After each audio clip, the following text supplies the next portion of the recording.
everybody. Welcome to the Beast Body Podcast. I am your coach, Kiersey, and with me today is Nick. Welcome, Nick. So glad to have you. Hi, thanks for having me. It's my pleasure. All right. How are you doing today, Nick? I'm doing well. As best as most people can do these days, but just gotta keep going to the gym, getting stronger. Isn't that keep my right? mind focused. Yes. I'm glad you mentioned the gym because the gym is actually where we met. We work together. We're both trainers at the same gym. And that already brings me to your elevator pitch, Nick. Tell us a little bit about yourself.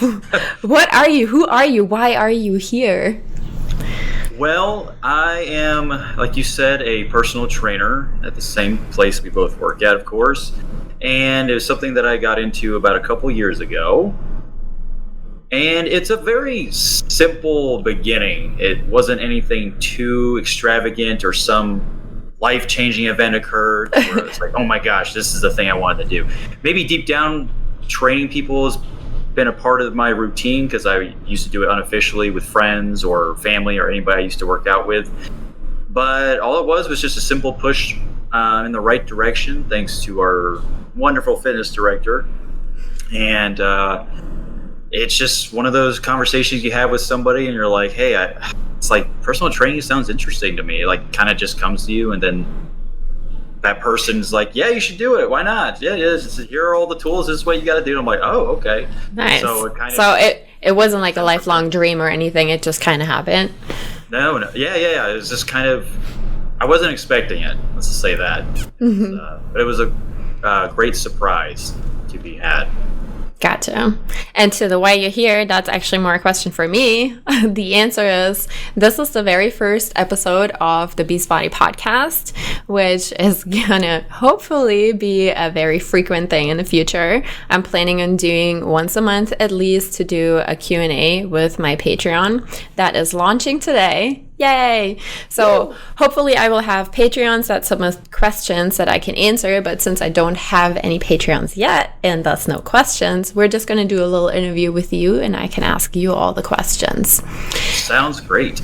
Yay! And I think you have a very interesting background that brought you into the fitness industry because you have a psychology degree.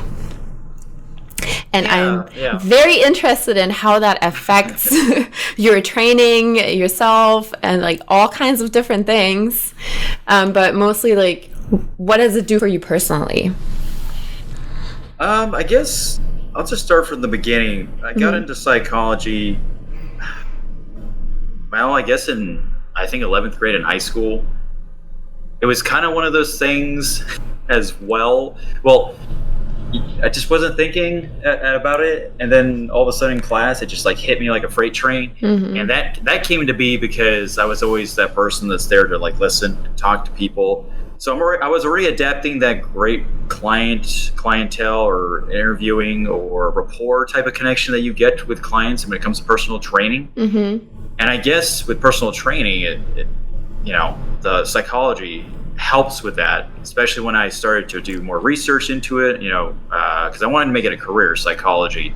So as soon as I majored in University, Orlando, got a bachelor's in it, learned all about what I needed to know. Did I find a job, anything psychology related? No, because mostly you need a master's degree or a PhD, but there's some jobs out there. But the thing is, it was great to just being able to adapt what I learned from that degree, like I said before, just building rapport, just talking to people, listening to them, and wanting to help them out. Because all in all, and like a therapist, they have clientele, and then as a personal trainer, you also have clientele. So it really gives me a nice hands-on experience. This is body and mind therapy, as I like to call it. I was just going to say, I feel like it does correlate a lot because when we go through like a mental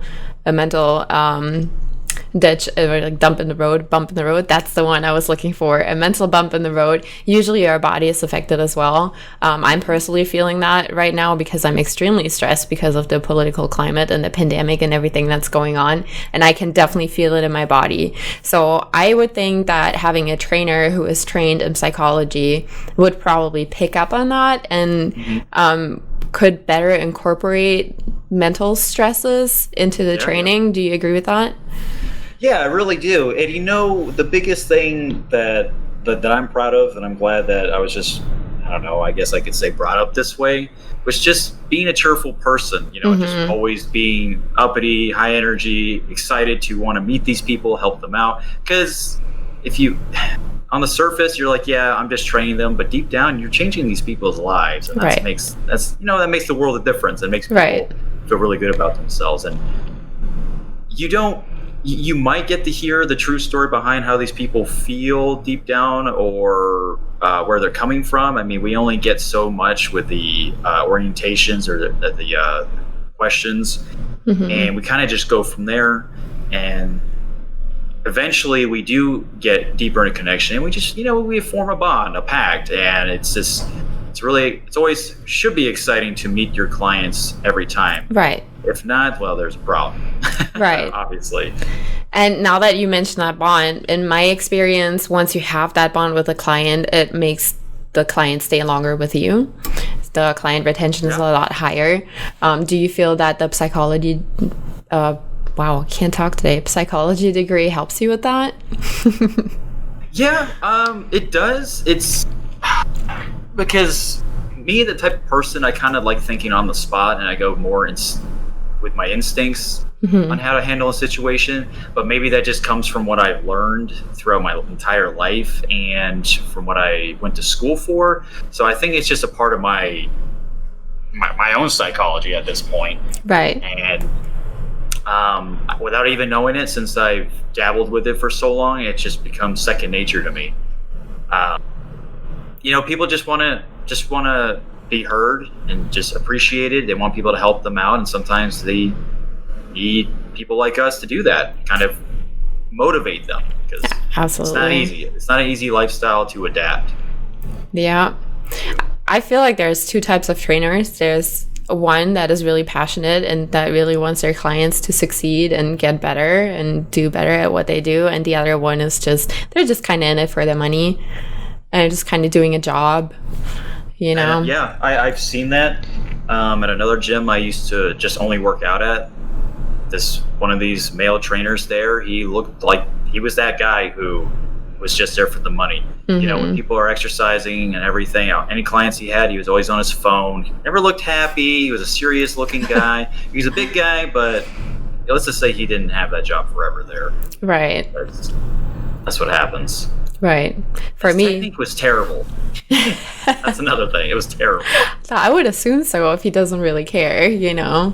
For me, it's like I can be in a crappy mood or just not feeling it that day, and I come in and I see my clients and I start working with them, and it just immediately boosts my mood. It just makes me feel so good to see the effect that I see have on those people and what I can give to them. It's such a rewarding job to me, and I don't really see how anybody could just wing it and don't care. Like, how do you work with people and not actually care about the person that you're working with?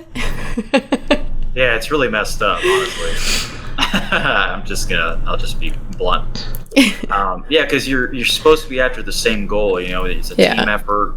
It's, even though mainly you're coaching that person, well, sometimes maybe that person could coach you on a few things, because they're teaching you how their body works, right? And their cans and can'ts, things that they can do and things they can't do. So it's a two-way street. Yeah, absolutely. And the more bodies you touch as a trainer, the better you get. The more foreseeable other people will be, and the more you recognize patterns and movements or imbalances. So definitely a learning experience for both people. And you can probably say more of that because you have that psychology degree, but I definitely feel like differences in people's mentalities and how I learned to work with different mentalities better. Like, some people just absolutely hate going to the gym and they're really just there because they know you're waiting for them. And then there's the others that come to the gym and they hire a trainer because they want somebody to talk to while they're working out, and then there's the one that actually wants to learn and absorb. And there's more nuances to everything, but I feel like the more people I train and more different people I see and talk to, just the better I get an immediate understanding of a person. Like, oh, you're kind of like that, so I know how to work with you. Like, you're kind of like that, so I already know how to work with you. Do you feel like you categorize like that in your brain too? I believe so. I mean, ultimately, it's just a matter of, everybody's coming in for their own reasons and purposes for wanting to be trained. So I just see it like that, and I just go with my best judgment, obviously, like, depending on who the person is. I still act myself around whatever kind of person this is, even if they're, I don't know, a little bit of an a-hole or a smart aleck or someone who's really friendly or touchy-feely. Right. It's fine. You just gotta maybe alter a little bit on your behavior, but at the same time, you shouldn't have to change who you are, and that person, I'm sure, will be okay with you doing that. I just want to, like I said, everybody's coming in for the same goal. Right. Want to adopt a healthy lifestyle, and that's just the most important thing. And I just treat it like that mainly. Do you feel? I feel like that's a little bit different, being a female and a male trainer. Maybe. Do you feel like people come to you more for health reasons or for aesthetic reasons? Oh, geez. I'll just flat out just say I've had more female clients than male clients. Which also is due to our gym, though. Yeah. That's true. Yeah, I've actually, even in orientations, even for people that we don't get for clients, I've had it to where they just want to just be in shape, just exercising in general. And then maybe they have worded it that way in terms of aesthetics. They just want to look good.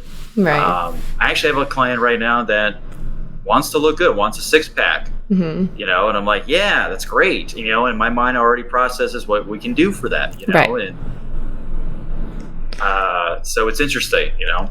So you would say it's like 50-50 or hand in hand, really, the aesthetics and health for you? That's interesting, because I feel like 90% of my clients come to me for aesthetic reasons. They either say, and I'm not trying to be like cocky or anything, but they say, I want to look like you. And it's mostly older ladies. I go like, I would like to be young and fit again, basically is what they're saying. Or they will come to me and be like, I specifically want to look like this or do that to my body.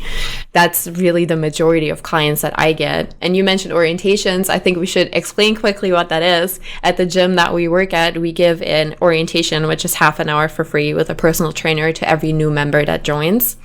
So we get to actually spend one-on-one time with every person that joins our gym. And that's also how we get some of our clients. But those orientations are set up to show them around the gym, answer the most basic questions, and just get them started.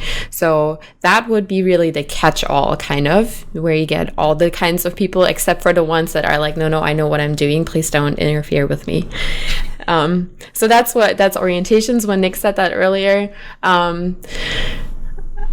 I still feel like most of them tell me usually, oh, I want to work, like, I want to lose belly fat, I want to grow my butt or my arms, or I want to get rid of the jiggle, or whatever it is specifically. It's usually some type of aesthetic reason. Yeah, that's funny. It's just I think it's just based on a person's knowledge in the fitness and what they've been taught. I think it's just easier for them to say that, just to jiggle or a six-pack and stuff like that, or just say I just want to get stronger. It's a more, I guess, a general approach to it, which is fine and all. I mean, keep it simple. I'm like, all right, let's go. I think that's a great point. It's what people have been taught, Women have been taught to tone, to get rid of the jiggle, to do a certain thing. And that's kind of what we're here for, to tell people you don't have to tone or look a certain way or look the way society tells you to look. You should feel healthy and strong and energetic every day, and you should look the way you want to look, and it's really strength and fitness empowers you and gives you confidence. So that's kind of the whole message of Beast Bodies, is really that being strong in your body makes you strong in your mind. Taking control of your own person, as in taking control of your own body, just allows you to have that self-confidence to really tackle anything in your life. Yeah, and let me just add on to that. So yeah, it's definitely mind over matter, or matter over mind. I mean, just stepping into a gym first and foremost is a pretty brave thing to do, because it's like people treat the gym as like this giant like torture chamber, which when you come in there, it could look like that depending on what machines or workouts people are doing. But it's, it's a brand new thing. Some people have never been inside of a gym, or maybe they have a little bit and it scares them, self-conscious about themselves. They're like, oh, as soon as I come in, I see people like Kiersey, I see people like Nick, they're fit. Looking at me, they're judging. So that can just stray people away, immediately. Absolutely. But that's why when you get your head in the game, you got to get your head in the game at all times, especially when you're going to think you're going to, adopt this new lifestyle. You just got to be ready to go through the door and just, focus, and not let the outside sources bring you down. Right. And you won't regret it. Right. Like, you will never regret working out at the gym ever. Yeah. Unless someone has taught you poorly, you injure yourself due to that result, and that's always something that us trainers always try to avoid. Right. Because we don't want you to get hurt or anything. We try to prevent that. Exactly. Exactly. Yep. Well, and I think it's exactly that. It's conquering that fear, being brave, going outside of your comfort zone, and just stage fright. Yeah, it grows you as a person so much, and it transfers over to other aspects in your life as well. So I think it's really important to challenge yourself in the workout, and go into the gym or trying something that you maybe are not sure your body can do it. Yeah. And just, in life, every day you should have a new goal to accomplish or try to strive for or towards. In the gym, it's no different. Mm-hmm. Every time you go work out or go into the gym, there should always be a small or big goal you're trying to achieve, just so you feel victorious in the end. You feel really good. Right. Otherwise, you probably won't come back if you're just there to just work out, which is fine, but you got to have an end game. If it feels like torture every time, why would you go back? You got to want to go there, because if you're just going there because it makes me feel good, that's a good goal in itself. Yeah. And results, all that matters. Right. So that being said, what do you think, because we're in a little special situation right now with the pandemic going on, what do you think people struggle most with right now? Or what do you know from your clients they struggle most with right now? Let's see. Clients, if we're talking about clients specifically, I think it's the mask thing. Just because it's harder to breathe, it's a weird aesthetic thing to have while you're working out. I think everybody agrees with that. So that would be the most obvious thing. If we're talking about non-clients or just members or just people coming in the gym to get clients, just coming in and just coming in. Because there's sources out there that try to scare you away from hanging out with people or going to public areas like grocery stores or even gyms, because at gyms, people are sweating, people are getting close to each other, which, at our gym, we try to make sure that we're not so close to one another, but you can only do what you can. Right. But I'd say just plain and simple, people just wanting to come in. And a gym, unfortunately, is one of those scary no-no places during Right. It is said to be a high-risk area. Yeah. Which, in a certain way, I think is definitely true. I think we're very fortunate that we have such a large area in our gym. It's just a big gym for the amount of people that are coming in right now. So I think we're actually doing pretty well. But if you think about maybe somebody in the city, where you really fight for the machines every day, it might be quite different. So I think I agree that anxiety is probably a big issue for a lot of people right now. Yeah, space is a thing that people really like to appreciate right now. And I can only imagine how university gyms are going, because I used to go to UCF, been to a gym there a couple times on campus, and that's just crowded every single minute out of the day. Yeah, I bet. There's people waiting to get on machines and stuff. So I don't know how it is right now, but if it's even open or how, like, I'm glad I don't have to deal with traffic control there. Yeah, I'm not sure how they're handling it. I'm assuming that most gyms are open, but since that's like, I mean, all gyms are private, but since that's like in an actual institution, it might be different. I'm not very sure. Like 60,000 plus students attending. It's got to be madness. So for the people who are still limited right now and maybe have limited time at the gym or limited equipment or just limited access to whatever they need to be doing, what would you say are like the 3 best exercises or the 3 most important exercises, the ones you could not live without that any person can do? Okay, and that's with them not going to a gym or not able to? Yeah, let's include that. I'm going to go with the basic of basics. I don't know if I said that right. That's okay. I'm going to say push-ups, sit-ups, and pull-ups. Okay. Very good. That's it. Push-ups, pull-ups, and pull-ups. Yep, 3. Okay. Just because push-ups works out full body, works out the core, works out the triceps, the chest, shoulders, keeps you stable. Everything's in motion. Everything's working. Crunches, gotta have nice looking, you gotta have a flat tummy or abs. Super easy to do. These are all based on convenience. Okay.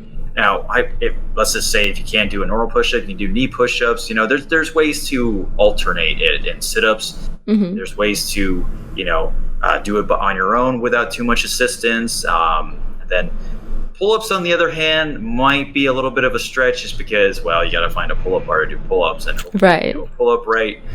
So if pull-ups aren't something that's available to you and you're struggling to do that, because it can be a pretty tough thing to do.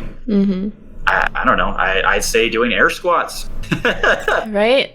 Using body weight, as full body weight type exercises. Absolutely. I agree. I think I would have thrown lunges in there for like they're good too. Balancing purposes. But yeah, I totally agree. Those were the ones I had in mind too.